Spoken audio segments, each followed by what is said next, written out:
This is Jonathan Becker reporting you from the Magic World Championships in Paris. We're sitting with Mark Herbeholtz, one of our top deck designers and Pro Tour Hawaii champion. Mark, you have an interesting Mind's Desire deck. Yeah, me and Gabriel Nassif developed it. He came up with, we saw the basic framework with the Raphael Levy list that we got, and then like he worked on a little bit. I came up with the Sensei's Divining Tap to kind of smooth out your draws, give you a little something to do with your mana in the early game, and a few of us are running it. I didn't do so well, and I had ended up, having to concede to a friend so he could try and get level 3 status. But Rich Hohen and Jelger Wiggersma are doing pretty well. Now, I see it has a lot more colors than the traditional Mind's Desire deck, which Chris McDaniel played in LA to a really good result in green-blue. Do you think this is better than that?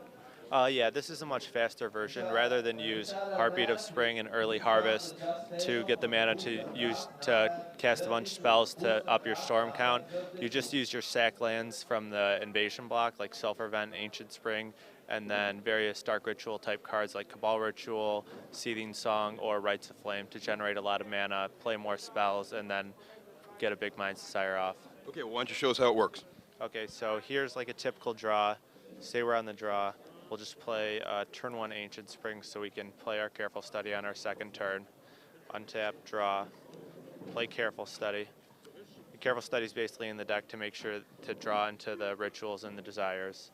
So now just discard Chain of Vapor, which is basically like a bullet in case they get a solitary confinement or something. You can desire your whole deck up eventually and just get the Chain of Vapor. And then we'll just play a Sulfur Vent. So then on our next turn, draw this. We can duress them now. Take whatever they have to disrupt our combo. Stop their any sort of resistance they have. Yeah, like counter spell, maybe like an Ice-Crown Scepter or something like that. And then we can play top. Look at our top 3. And an odd card's a Sins of the Past. That's in case they discard your Mind's Desire, or even after you Mind's Desire, you can use Sins of the Past to play it again from your graveyard, and just like basically gives you double the amount of Mind's Desires. And also, I guess if you flip up a Sins of the Past to Mind's Desire, you can use it again. Yeah, so you just reuse your Mind's Desire, So then we top, see another Sins, a Ritual, and Sulfur Vent, Put the Rites of Flame on top.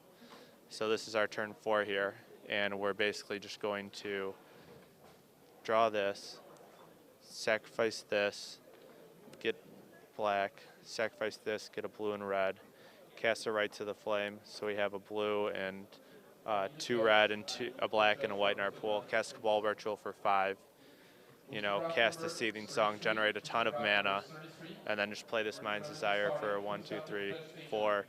So now we're just going to flip, 4 cards in our deck. We have 1, 2, 3, 4, 5, 6, 7, 8, 9, 10, 11, 11 mana, 12 mana. So we can even Sins of the Past from our hand, our Mind's Desire again. So here's just 4 random cards. So, Sensei's Divining Tap, Careful Study, just doesn't even matter what we hit here. Sins of the Past, this Mind's Desire. So now we're doing it for, that was 4, this is 5, 6, 7, 8. So now this one's for 8.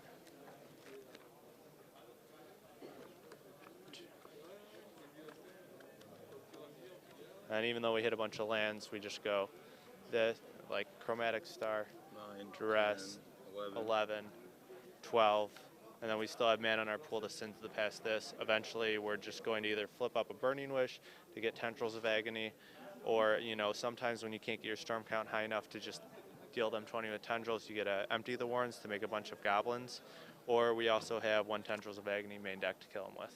Okay, now, say I expect to see this deck in the PTQs, and I don't want to lose to it. What's the best way for me to overcome this? Like, what's the best kind of resistance, or what's the best sideboard card? What should I do? The best type of deck against this is like a Scepter Chant deck that has, Orm's Chant is probably the best single card against this deck. And Angel's Grace is also pretty good, but then with Empty the Warren's plan, you can just end with a bunch of tokens. But Scepter Chain gives its problems. Basically, any control deck that has like counter spells, like the Tog deck, if they play Counterbalance 2, that's going to give it, a little bit of trouble.